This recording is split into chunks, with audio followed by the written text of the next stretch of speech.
Good morning students. आज अपने एक छोटा सा टॉपिक डिस्कस करेंगे और वो है मोल अवधारणा व मोलर द्रव्यमान।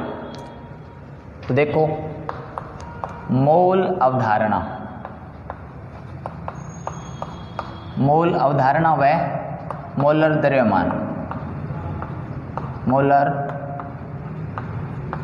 द्रव्यमान, ये टॉपिक अपने जनरल केमिस्ट्री का जो टॉपिक था उसमें डिस्कस कर लिया था। एक लेक्चर था जनरल केमिस्ट्री का, उसमें डिस्कस कर लिया था। बट अब अपने ये जब चैप्टर के बीच में जब आया है तो अपने इसको दोबारा से डिस्कस करेंगे। और पूरी केमिस्ट्री का बहुत ही इंपॉर्टेंट टॉपिक है, आप बेस मानो। इनऑर्गेनिक, ऑर्गेनिक और फिजिकल तीनों में यूज होता है ये, और ये एक बेस है। ठीक है, तो देखो अब अपने इसको स्टार्ट करने जा रहे हैं। सबसे पहले देखते हैं मोल अवधारणा।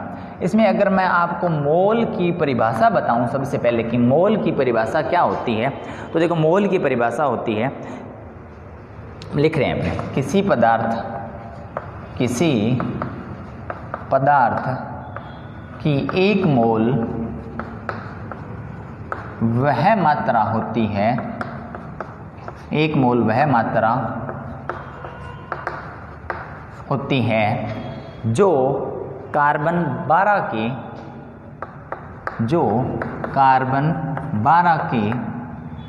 12 ग्राम में परमाणुओं की संख्या उपस्थित होती है। उपस्थित परमाणुओं की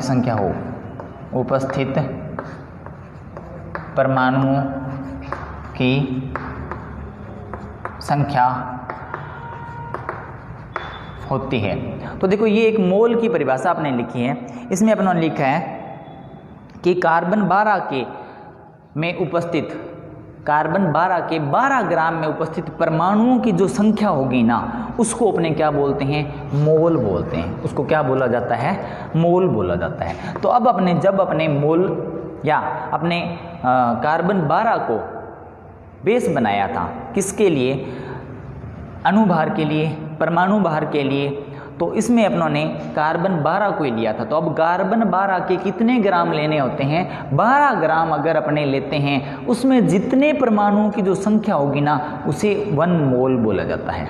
उसे क्या बोला जाता है, 1 मोल बोला जाता है। और एक मोल की जो वैल्यू होती है ना, वो कितनी होती है, ये पता होना चाहिए आपको कि एक मोल अगर कोई भी पदार्थ है तो उसके अंदर कणों की संख्या कितनी होगी। जैसे मैं बात करता हूँ कि अगर कार्बन 12 का जो एक मोल होता है ना, वो 12 ग्राम होता है। कितना ग्राम होता है, 12 ग्राम। अगर आपसे ये पूछा जाए कि कार्बन 12 के 12 ग्राम में कणों की संख्या कितनी होगी, या कार्बन जो तत्व है उसमें परमाणुओं की संख्या कितनी होगी, कुछ भी बोल सकते हो आप, कण, परमाणु, आयन एक्सेट्रा, कुछ भी बोल सकते हो, तो वो कितनी होगी, 6.023 × 10⁻23। तो ये जो मोल है ना, वो किसको काउंट करने के लिए काम में आता है, वो कणों को या परमाणुओं को या अणुओं को या आयनों को। ये जो बहुत छोटी छोटी वैल्यूज होती हैं, इनको काउंट करने के लिए अपने किसका यूज करते हैं, मोल का, और उसकी वैल्यू होती है ये। अब ये जो वैल्यू है ना, ये बहुत बड़ी है। कितनी बड़ी है, अपने इसको अगर चेक करें तो 6023 1 2 3 4 5 6 7 8 9 10 11 12 13 14 15 16 17 18 19 और 20, ये वैल्यू होती है। ये इतनी बड़ी वैल्यू है, मतलब अब देखो, एक्सपोज करो, थोड़ी सी बात सोचो। अगर आप इसको इकाई, दहाई, सैकड़ा से स्टार्ट करते हो तो शायद आपके पास ये जो आप पढ़ते हो मैथमेटिक्स के रूल्स, वो यहाँ पे ख़त्म हो जाते हैं। तो इतनी बड़ी वैल्यू अपने बार बार नहीं लिखेंगे। इसके लिए अपनों ने क्या लिख लिया, ये लिख लिया, और इसके लिए अपनों ने क्या यूज कर लिया, 1 मोल यूज कर लिया। अब अगर मैं बात करता हूँ कि जो कार्बन है, कार्बन के एक मोल में अगर आपसे ये पूछा जाए कणों की संख्या कितनी होती है, कणों की संख्या उनको काउंट करने का बोला जाए तो वो इतनी होती है, जो आपने अभी यहाँ पे लिखा है कि कार्बन के एक मोल में। अच्छा, ये जो एक मोल है कार्बन का, वो है कितना, 12 ग्राम। कितना है, 12 ग्राम। तो देखो 12 ग्राम जो वैल्यू है वो बहुत ही छोटी सी वैल्यू है। इस छोटी सी वैल्यू में इतने कण मिलेंगे अपने को, इतने क्या मिलेंगे, कण मिलेंगे, या इतने अपने को परमाणु मिलेंगे, और इसे बोला जाता है एक मोल बोला जाता है। अब देखो, अगर ये तो बात आ गई 12 ग्राम की, अगर मैं आपको हाइड्रोजन के पूछूं 1 मोल में, तो हाइड्रोजन का कितना, 1 मोल कितना होता है, इसको ब्रैकेट में अगर लिखूं तो वो होता है 1 ग्राम। कितना होता है, 1 ग्राम में कणों की संख्या अगर अपने नोट करें तो वो भी कितनी होती है, इतनी होती है। तो ये एक मोल अवधारणा है। अब देखो, इसके अंदर अगर अपने बात करते हैं कि ये वैल्यू जो है, ये एक वैल्यू आई है, ये जो वैल्यू है इसका एक स्पेशल नाम होता है, और वो नाम लिख रहा हूँ मैं यहाँ पर, उसको बोला जाता है आवोगाद्रो संख्या। आवोगाद्रो संख्या क्या बोला जाता है, आवोगाद्रो संख्या बोला जाता है, और इसे Na से रिप्रेजेंट करते हैं। किससे रिप्रेजेंट करते हैं, Na से। तो Na जो है वो 1 मोल बराबर 6.0, तो 3 × 10 की पावर 23, और इसको क्या बोला जाता है, Na को। तो यहाँ पर आप इसकी जगह कितना लिख सकते हो, Na भी लिख सकते हो। अब अपनी बात करते हैं नेक्स्ट छोटा सा अपना टॉपिक, जो मोलर द्रव्यमान है वो क्या होता है। देखो, मोलर द्रव्यमान क्या होता है। अब ये अपने पास एक नया द्रव्यमान आ गया। लास्ट लेक्चर में आपने पढ़ा था, क्या पढ़ा था, याद है क्या? आपने पढ़ा था कि द्रव्यमान पढ़े थे कुछ। सबसे पहले परमाणु द्रव्यमान, फिर आणविक द्रव्यमान, फिर पढ़ा था आपने सूत्र द्रव्यमान, या फिर पढ़ा था आपने ग्राम द्रव्यमान। ये कुछ टाइप के द्रव्यमान थे। अब अपने पास नया द्रव्यमान आ गया, इसे बोला जाता है मोलर द्रव्यमान। क्या बोला जाता है, मोलर द्रव्यमान। तो देखो, मोलर द्रव्यमान क्या होगा,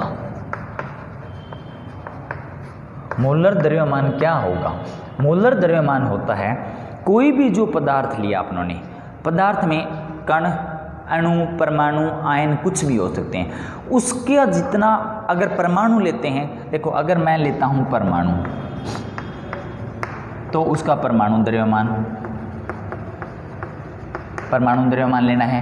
अगर मैं लेता हूं अणु तो उसका आणविक द्रव्यमान लेना है, आणविक द्रव्यमान लेना है। अगर मैं लेता हूं आयन तो उसके आयनिक द्रव्यमान लेना है, आयनिक द्रव्यमान लेना है।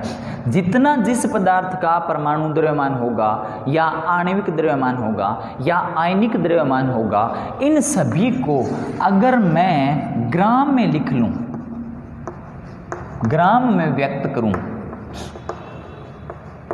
तो क्या करें, किसी भी परमाणु के परमाणु द्रव्यमान को, किसी भी अणु के आणविक द्रव्यमान को, और किसी भी आयन के आयनिक द्रव्यमान को मैं किस में व्यक्त करूं, अगर ग्राम में व्यक्त करता हूं, तो ये जो ग्राम में व्यक्त करने के बाद में जो वैल्यू आएगी, इसे बोला जाता है मोलर द्रव्यमान। क्या बोला जाता है, इसे मोलर द्रव्यमान बोला जाता है। अब देखो, इसके एग्जाम्पल देखते हैं अपने क्या होता है। माना मोलर द्रव्यमान कैसे कैलकुलेट कैसे करेंगे। देखो, अगर आपसे क्वेश्चन पूछा जाए क्या कि CH4, या अगर अपने जैसे H2O, या NaCl, या FeCl3, इनमें से कुछ भी आ जाए कि मोलर द्रव्यमान ज्ञात करो, मोलर द्रव्यमान ज्ञात करो, तो इसके लिए आप क्या करोगे। देखो, इसके लिए आप क्या करोगे, CH4 का पहले आपको निकालना होगा। ये कोई भी एक अणु है, तो इस अणु का आणविक द्रव्यमान निकालना होगा। आणविक द्रव्यमान निकालना लास्ट लेक्चर में मैंने आपको सिखाया था। C के एक परमाणु का द्रव्यमान और 4 हाइड्रोजन परमाणुओं का द्रव्यमान 12 प्लस ये किसका होता है, कार्बन के एक परमाणु का द्रव्यमान कितना होता है, 12, और 4 हाइड्रोजन परमाणुओं का द्रव्यमान कितना होगा, ये, तो ये कितना आ गया, 16। ये जो 16 आ गया वो क्या आया, वो आया आणविक द्रव्यमान। अगर मैं यहाँ पर लिखूँ 16 ग्राम, तो ये बन गया मोलर द्रव्यमान। क्या बन गया, मोलर द्रव्यमान किसका, CH4 का। तो देखो, है तो वैल्यू वही कि जो आणविक द्रव्यमान था, वही वैल्यू है किसकी, मोलर द्रव्यमान की, परंतु उसके साथ में ये लगाना जरूरी है। अगर आपको क्वेश्चन ऐसा पूछा जाए और आप अगर ग्राम नहीं लगाओगे तो वो आपका आंसर हो जाएगा गलत, क्योंकि जो आप आंसर देते हो वो तो क्या होगा, या तो परमाणु द्रव्यमान होगा, या क्या होगा, आणविक द्रव्यमान होगा।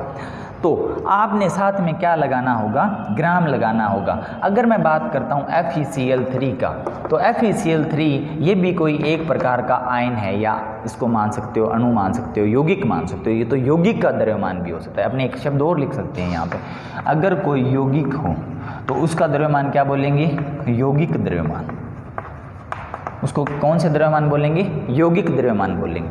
तो Fe और जो Cl3 है, Fe प्लस Cl3, तो इसमें क्या है, एक Fe का परमाणु है और 3 किसके परमाणु हैं, Cl के।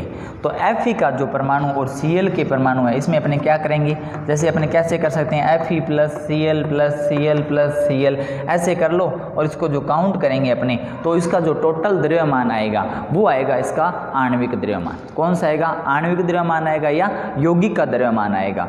और ये जो आणविक या यौगिक का द्रव्यमान है, इसको अगर मैं आपको ग्राम में व्यक्त कर दूं तो जो द्रव्यमान आएगा वो होगा कौन सा, मोलर द्रव्यमान। तो देखो इसको कैसे करेंगे अपने, तो इसके द्रव्यमान को व्यक्त करने के लिए मेरे को चाहिए, क्या चाहिए, Fe का द्रव्यमान, Cl और Cl का द्रव्यमान।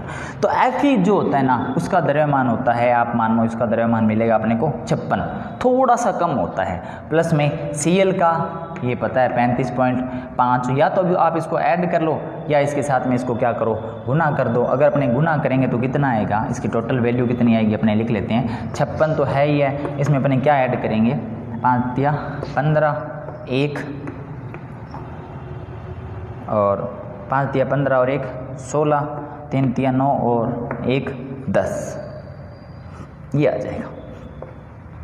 और इसमें अपने कितना ऐड करेंगे, 56 ऐड करेंगे, तो ये हो जाएगा 162.5। अब ये जो 162.5 162.5 जो आया है, वो आया है क्या, अभी तक आणविक द्रव्यमान या यौगिक का द्रव्यमान मान सकते हो। अगर मैं इसको किस में व्यक्त कर दूं, ग्राम में व्यक्त कर दूं, तो अब ये क्या बन जाएगा, मोलर द्रव्यमान बन जाएगा। आज का अपना लेक्चर यहीं पे कंप्लीट करते हैं। Thank you.